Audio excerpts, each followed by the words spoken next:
Sunod-sunod na pamamaril ang bumulabog sa Pandag, Maguindanao del Sur. Patay ang isang hininalang miyembro ng private armed group habang 3 ang sugatan. Ayon sa militar, sa isang engkwentro na tumagal ng halos 2 oras, sangkot ang mga armadong taga-suporta ng isang barangay chairman na posibleng taga-private army. Tumagal ang engkwentro ng halos 2 oras. Nagkaroon ng isa pang engkwentro ng mga sundalo at nasa 15 armadong lalaki na tumagal ng 20 minuto. Paghupa ng putukan na recover na sa 6 na iba't ibang kalibre ng baril, bala at iba pang sandata. Patuloy ang clearing at pursuit operations laban sa mga armadong grupo.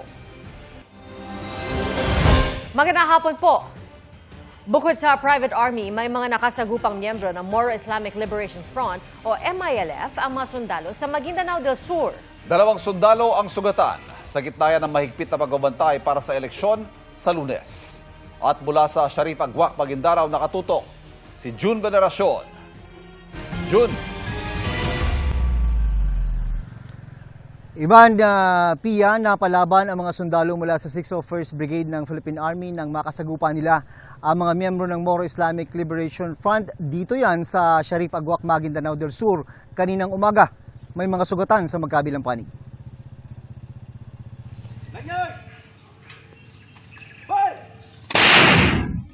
Napilitang gumamit ng kanyon ang mga sundalo nang makaengkwentro ang mga miyembro ng Moro Islamic Liberation Front o MILF sa Sharif Agwak, Maguindanao del Sur kaninang umaga.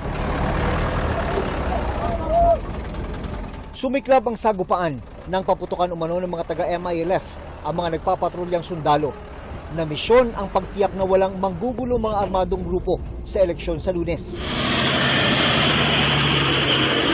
Sugatan ng 2 sundalo at ilang miyembro ng MILF na dating rebelding grupo na nakipagkasundo na sa gobyerno. We have to clear all the voting centers ng any armed para mawala yung takot sa mga tao. Sana makita nila, walang may dalang baril except kami para bumoto sila. Sa Lunes, araw ng eleksyon, hindi lang mga baril ang bitbit ng mga sundalong magbabantay sa mga voting place sa Maguindanao del Sur. Armado rin sila ng mga pamalo. Kung kinakailangan, gagamitin daw nila ito sa mga supporter ng mga kandidatong manggugulo sa mga presinto. Bukod sa mga pamalo, meron pang isang gagamitin itong mga sundalo mula sa 601st Brigade ng Philippine Army. Ito, kung titignan nyo, parang alcohol lang ang laman. O totoo nga, meron itong alcohol. Pero sa loob niyan, merong nakahalong dinikdik na sili. Gagamitin din daw nila yan. Ang epekto daw niyan, para kang tinamaan ng pepper spray. Sabi ng 601st Brigade ng Philippine Army, ang mga gagawin nilang kakaibang paraan sa pagkontrol sa mga tao ay aprobado raw ng mga Municipal Peace and Order Council at mga election officer. Hindi ka ba natatakot baka maireklamo ka sa Commission on Human Rights? Sir, sa ganang amin, wala naman siguro kaming binabiolate, no? Kung ang nag-aaway ay talagang inaawat mo, ayaw magpaawa. Wala naman kaming intensyon na manakit eh. In fact, sila nagsasakitan nga eh. So gusto lang natin silang awatin. Nasa mahigit 3,000 sundalo at pulis ang nakadeploy ngayon dito sa Maguindanao del Sur, kung saan lahat ng 24 na munisipyo ay itinuturing na areas of concern ngayong eleksyon 2025. Balik sa Ivan. Iba yung pag-iingat sa iyo at sa iyong team. Maraming salamat, June Veneracion. Bawal na pong mangampanya simula mamayang hating gabi at kasabay niya ng pagpapatupad ng COMELEC ng liquor ban. Nakatutok si Bernadette Reyes. Sa mini grocery na ito, magpapaskil ng paalala sa mga customer na mamayang hating gabi, simula na ng liquor ban para sa eleksyon. Bawal magbenta o bumili ng alak hanggang matapos ang Lunes. Hindi po kami talaga nagbibenta kahit na anong pilit nila. Ano ba naman yung kunting oras lang ilalaan na kaysa malaking mawawala sa amin. Yung mga umiinom, siguro muna, pahinga muna. Mas maganda ay hindi tayo lasing pag tayo boboto.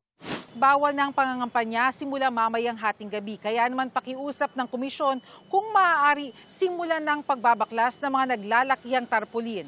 Bawal na rin ang ibang forma ng pangangampanya tulad sa social media. Pakipatanggal na po kasi baka makonsider yan na kampanyahan pa rin. At siyempre kahit sa social media, pag sinabi nyo naman bawal ang kampanya, hindi lang naman kinakailangan pagbawal yung paglalakad, pag-iikot at pangangamay sa kalsada, sa mga bahay-bahay. Kung hindi kahit sa social media. Sa mismong araw naman ng eleksyon, payo ng COMELEC sa mga kandidato, iwasan ang magpaikot-ikot matapos bumoto dahil baka isipin pang pangangampanya ito. Pwede naman daw magsuot ng anumang kulay ang kandidato basta walang mukhang nakaimprenta. At dahil inaasahan daw ng COMELEC na titindi pa ang vote buying ilang araw bagong eleksyon, nagbabala ang COMELEC na kakasuhan hindi lang ang kandidato kundi pati botanteng magbebenta ng kanyang boto. Okay lang na pumapasok, nakapila, wala ka pang nakikita. Paglalabas, may dalang sobre, may picture o card ng mismong kandidato. Ano ibig sabihin doon? Hindi ba vote buying yon? At dyan po kami magmamatsyag mabuti. Para sa GMA Integrated News, Bernadette Reyes, Nakatutok, 24 Oras.